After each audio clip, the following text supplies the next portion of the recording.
no gold is not enough. Exam कैसे गया? अच्छा गया मैम, एग्ज़ाम तो बढ़िया था। क्वेश्चन कितने अटेम्प्ट किए? 80 से ज़्यादा ही किया। अगर बात की जाए जीएस के बारे में, तो जीएस में किस टाइप के क्वेश्चन पूछे हैं? जीएस में इन्होंने ना लगभग सारे सब्जेक्ट से मिक्स पूछे हैं, पॉलिटिकल से पूछे हैं, लेकिन थोड़ा डीपली पूछा है। लाइक कि पार्टी में कौन कौन सी पार्टी जीती थी, कितनी सीट्स वगैरह था, क्या था, ऐसे क्वेश्चन पूछते हैं। अगर जीएस में करंट अफेयर से क्वेश्चन पूछा गया? हाँ मैम, काफ़ी सारे करंट अफेयर से क्वेश्चन पूछे गए हैं लेटेस्टली, मतलब विद इन 3 मंथ्स 4 मंथ्स पहले के सारे क्वेश्चन पूछे गए हैं लगभग।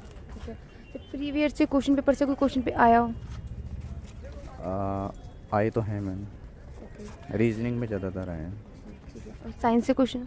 हाँ, साइंस से आए थे, 1-2 क्वेश्चन केमिस्ट्री बायोलॉजी से आए हैं। सबसे ज़्यादा क्वेश्चन कहाँ से पूछा है किस चीज़ में? जीएस में? जीएस में जो पूछा गया करंट अफेयर से सबसे ज़्यादा पूछा गया है। अगर बात की जाए रीजनिंग के बारे में, तो रीजनिंग में किस टॉपिक से ज़्यादा क्वेश्चन पुट किए गए हैं? ज़्यादातर तो मिरर इमेज वगैरह से बहुत पूछा गया है, और प्लस जो पिक्चर रीजनिंग है ना, उसमें सबसे ज़्यादा पूछा गया है। कैलेंडर या क्लॉक से क्वेश्चन आया हो? कैलेंडर क्लॉक से मेरे में तो एक भी नहीं आया, बाकी आया होगा, बाकी सेट्स में आया होगा। ब्लड रिलेशन से क्वेश्चन? ब्लड रिलेशन से एक क्वेश्चन आया था। जो वो क्वेश्चन याद है आपको, क्या क्वेश्चन था वो? वो ऐसा ही था कुछ कि अगर वो व्यक्ति इतनी एज का है और उसकी माँ इतनी एज की है, तो मतलब क्या डिफरेंस हो सकता है उसमें, एज रिलेशन में, उसमें ब्लड रिलेशन में आया था, एज से रिलेटेड ब्लड रिलेशन में आया था। ओके, रीजनिंग का और कोई दूसरा क्वेश्चन आपको याद हो? ज़्यादातर तो इसमें जो थे ना, ये पिक्चर रीजनिंग के और मिरर इमेज के थे सबसे ज़्यादा। तो वही था कि एक आईना दिया हुआ है, उसमें कोई नंबर दिया हुआ है, अल्फ़ाबेट, न्यूमेरिकल अल्फ़ाबेट्स थे, अल्फ़ा न्यूमेरिकल्स, उसको किस तरीके से शो किया जाएगा, बस। अगर मैथ के बारे में पूछे जाए, मैथ में कैसे क्वेश्चन पूछेगा? टॉपिक कौन कौन से टॉपिक से ज़्यादा क्वेश्चन आया? मैथ्स में मैम सबसे ज़्यादा ना ये जो रेशियोज़ वगैरह होते हैं ना, सबसे ज़्यादा इसमें से पूछा गया। प्लस एक क्वेश्चन था जो ट्रिगो का था। क्या क्वेश्चन था वो? ये साइन कॉस थीटा से रिलेटेड था कि अगर साइन थीटा की value cos theta plus tan theta है, तो उसका जो आंसर है वो क्या आएगा। प्रॉफिट लॉस से क्वेश्चन हो? हाँ, चार से 5 क्वेश्चन आए थे।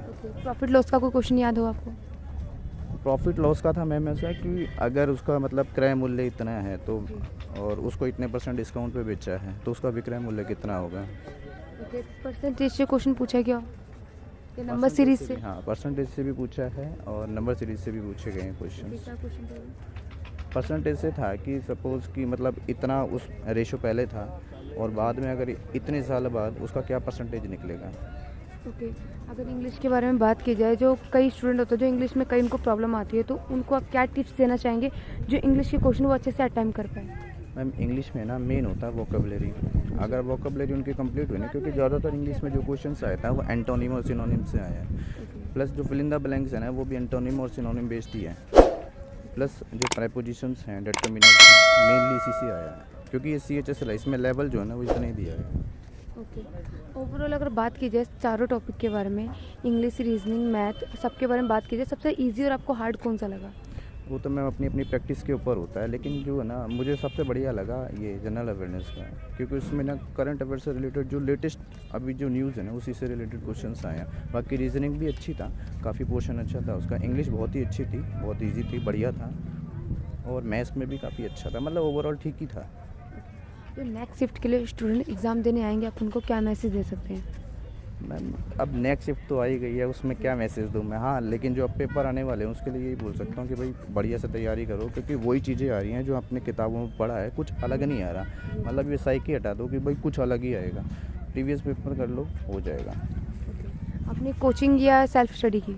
सेल्फ स्टडी में। सेल्फ स्टडी मतलब हेल्पफुल रहती है या कोचिंग लेना ज़रूरत होती है? मैम, कोचिंग लेने से थोड़ा बेनिफिट हो जाता है, क्योंकि शॉर्ट ट्रिक्स वगैरह टाइम लिमिट बच जाती है थोड़ी। अभी क्या है, टाइम कितना भी मिल जाए कम ही लगता है सेल्फ स्टडी से, लेकिन जब कोचिंग ज्वाइन करते हैं ना, थोड़ी ट्रिक्स पता चल जाती है, टाइम सेविंग हो जाती है। ओके, आपने 1 घंटे में, ठीक है, पूरे 100 क्वेश्चन अटैम्प्ट किए हैं। ओके, तो 100 क्वेश्चन जो आपके आ रहे हैं, 100 क्वेश्चन आते हैं, उसमें से आपने क्या ऐसा था छूट रहे थे, क्या रीज़न था? मैं देखो वही था, बस टाइम कंज्यूमिंग नहीं थी मेरी प्रैक्टिस, क्योंकि ट्रिक्स वगैरह में थोड़ी दिक्कत थी। बाकी तो ठीक ही था, ओवरऑल पेपर बढ़िया था। ओके, जो क्वेश्चन नहीं आ रहा उनको स्किप करके आगे जाना चाहिए या फिर उसमें टाइम देके इसे सॉल्व करने की कोशिश करनी चाहिए?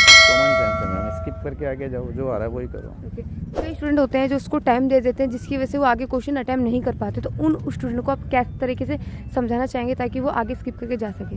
यही बोलूँगा भाई, नहीं आ रहा है तो आगे बढ़ो, जो आ रहा है पहले उस पर ध्यान दो, जो नहीं आ रहा है उसको बाद में देख लेना।